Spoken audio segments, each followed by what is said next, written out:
5 আগস্টের পরবর্তী সময়ে আহত যোদ্ধারা সহ ছাত্র প্রতিনিধিরা সহ আমাদের যে সমন্বয়, সেই সমন্বয়ে খাগড়াছড়ি সহকারে পার্বত্য অঞ্চল সহকারে সারা বাংলাদেশকে আমরা একটি রোল মডেল বিশ্বের কাছে দাঁড় করাবো। যে রাজনৈতিক বন্দোবস্ত দেখেছি, আমরা সেই রাজনৈতিক বন্দোবস্ত চাই না। সেই রাজনৈতিক বন্দোবস্ত থেকে বের হয়ে আমরা নতুন রাজনৈতিক বন্দোবস্তর স্বপ্ন দেখি।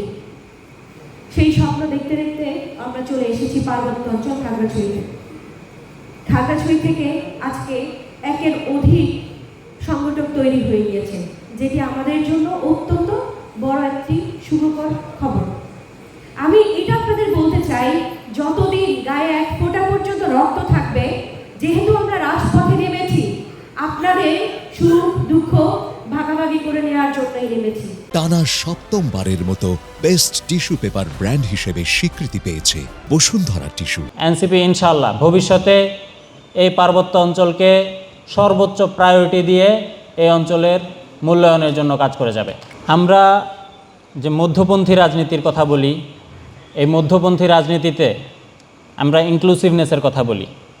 আমরা বলি সকল ধর্ম, বর্ণ, জাত, প্রথা, সাদা কালো, উঁচা নিচু, পাহাড় সমতল, কোনো কিছুই আমাদের এই রাজনীতিতে বাধা সৃষ্টি করতে পারবে না। প্রত্যেকেই বাংলাদেশের রাজনীতিতে সমান সুবিধা ভোগ করবে। কেউ এলিট প্রজাতির ব্রাহ্মণ হয়ে যাইতে পারবে না, যার পাও ছুঁতে পারবে না সাধারণ জনগণ। এইরকম জনপ্রতিনিধি আমরা আর এই বাংলাদেশে চাই না। বাংলাদেশের ইতিহাসে সবচেয়ে মেধাবী সন্তানগুলো আজকে জাতীয় নাগরিক পার্টি গঠন করেছে।